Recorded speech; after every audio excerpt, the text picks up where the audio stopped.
Мен өзі қыз көрсем. Мен қандай бар? Орыс апай дегендер бар.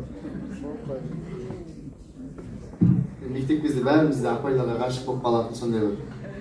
Жайғасқан. Қолданы жайғас. Біздің Бақытжан Алдияр деген ағамыздың орыс апай деген күшті өлең бар. Мен өзі жиі оқып жүремін. Соны сіздерге оқып көпшілікпен бөлісіп қоямын.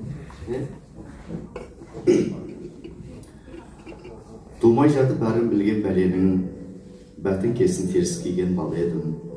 Өзіме тән бар болатын дүнием, өзіме тән бар болатын әлемім.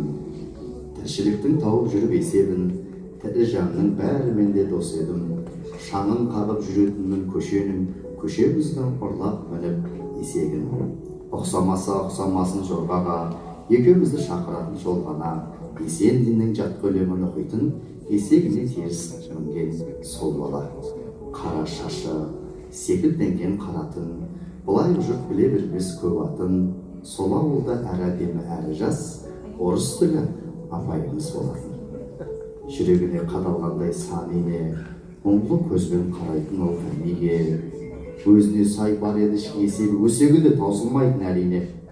Жүрегіне қадалғандай сан ине, аңғал қызай алдаған бойын десе ауыл, сол кездегі аңқал бала асауыл.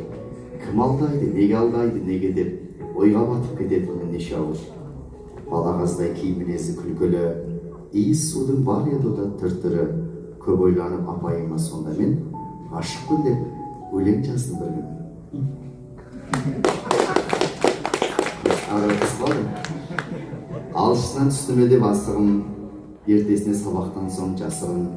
Іштен жауып мұғалімдер бөлмесін, мен оңаша алып қалды ғашығым. Сосын көзбен қарап сәл мәнсіз, бауырына басып мені қорғансыз. Баласын ғой не білесің деді де, ағыл тегіл жыладай бір армансыз. Жыладай бір жанымен, жүрегінен жасқа баққан қанымен. Сондағыдай мұңлы толы көз қарасты ешкімнен де көрген жоқпын әлі мен. Жан жағымнан соққандайын сандауыл, бәрінен де сол көз қарас болды ауыл. Содан кейін ешкім көрген жоғыны орыс тілі апайынсыз қалды ауыл. Мен білмеймін қайда екенін, оны ойласам мұңға батып кетемін. Бір 10 жасқа есейдім мен сол күні, сондықтым махаббаттың не екенін. Солай досым, кімге ұстатсын қасқарман, әр тағдырда әр құпия астар мән. Осылайша менің алғаш өлеңім махаббаттан соққы жерден басталған.